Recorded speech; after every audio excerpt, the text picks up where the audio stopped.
Ready?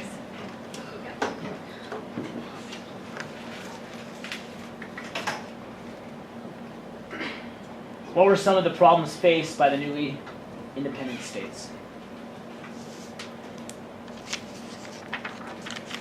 Well, one of the big problems facing the new independent states was how to set up the government. There were people who thought, there should be state government, small local government, like the idea of Rome with small homogeneous communities.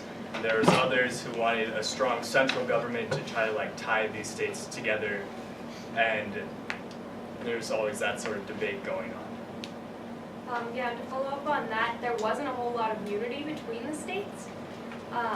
People tended to identify themselves by their state, not as an American per se. So that caused some trouble in uniting the states, and that came back up later to the Civil War, so that issue didn't really go away.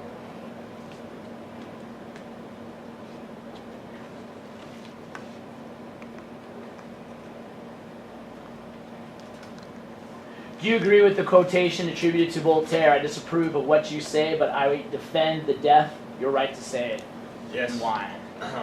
I agree with that quote because although you don't always agree with what others are saying, and it brings to light problems in different arguments, but it brings to light these problems, and by the same right that brings the problems allows us to fix problems that we have through our freedom of speech. It also kind of goes along with the marketplace of ideals. So you may not like a certain product in a grocery store, but you're like, hey, I appreciate that it's there. I'm not going to buy it, but someone else might, and it's good that it's there.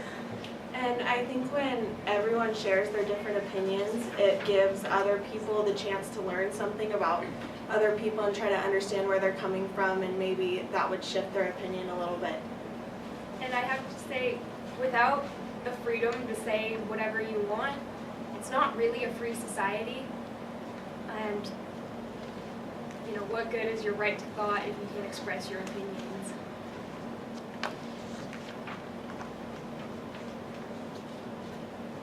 Why do you think the founders wanted to establish a constitutional government?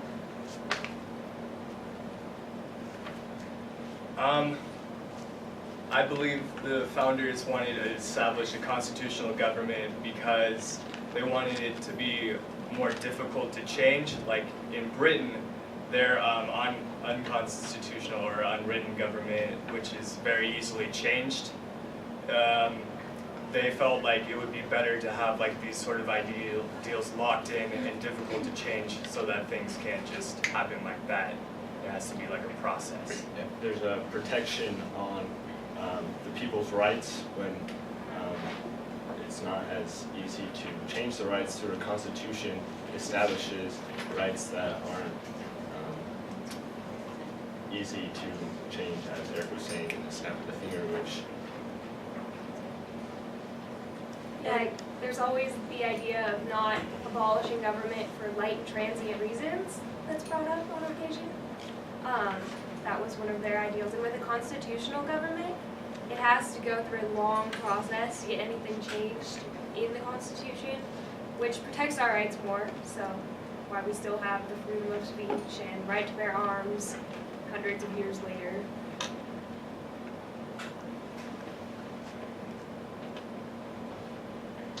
What is the importance of the constitutional protections of the right of members of Congress to speak and debate freely in either house, without fear of prosecution? It goes back to what we were saying before with the marketplace of ideas. It's really important that everyone gets to share their opinions so other people can learn from what other people have to say and their different viewpoints. And if they can speak without the fear of prosecution, then there's going to be no intimidation from one side or the other to not speak up and get your point across. So in a representational government, that's really important so that people's voices are heard. Yeah, it gives them the freedom to do their job. If they're under constant fear of, what they say is going to hurt them, then they're not going to say what they really mean, and then the marketplace of ideas is not going to be fully stopped. Okay, last question.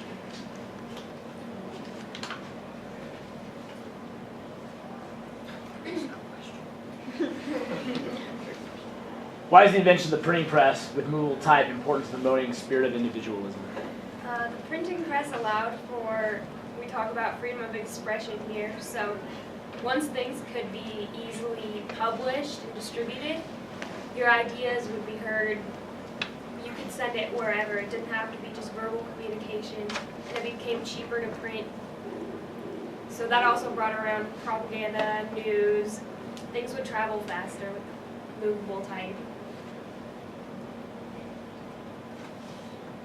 And with movable type, it was easier to spread your own ideas to a larger group of people, because back before the printing press, there was only a certain amount of people who could actually write or even read. But as the printing press was made, more and more people started to become literate, and people were able to actually read your ideas, and people could get news from all across, like, the continent of Europe. And so a person could spread his ideas to other people and sort of create his own individual thoughts and spread that. And that way, not only with spreading your own ideas, but learning from other people's ideas, you're not limited to only who you live around, your community, but you can hear ideas from people all over, which the printing press made that a lot easier for people to hear other people's ideas. Good, we're going to stop there. Your questions, you can get wrapped very much into Supreme Court, things that have happened that the court has decided. What's going to make Unit 5 strong is if you know the history of why the individual rights in the body of the Constitution and the Fourth Amendment were put in place. All these questions were very historically inclined. Independent states 2 and 3 was about the rights. We went through the Constitution specifically, yes, to look at declarations of rights. That's what I was looking for, was those declarations. What did they face? They faced the answers of Britain solving them through declarations of rights. That's why they put them there. All right, Voltaire in his quote. Well, what was Voltaire saying? Now we got to get specific. You guys did the marketplace of ideas. Eric, you bring that up. Now you got to bring it back to the case law that it applies to. All right, where does that come from? If you're going to use the marketplace of ideas off of his, your idea's got to be different. It's got to go someplace else, because you pretty much just repeated what he said. You use light and transient causes. Well, Declaration of Independence, because they may not know that, right? The judges may not know. You got to bring it back and bring that in there. I know it's First Amendment heavy in this, but the first question 1 was questions 2 and 3. The Constitution was very much question 2 in the bodies of the Constitution. Congress specific was Amendment 1, and printing press was Amendment 1, because they're so big. We've got to get to the history. It's so big. If you guys can know the history of why First Amendment, Fourth Amendment, those things are in there, why people wrote about it, what were some of the key historical things that happened that led to the momentum to push these, and bring that in with the current case law, you guys are going to be very good in cross-ex, okay? But that's going to take time, and those are things you got to work on, okay? You worked on it. Good job.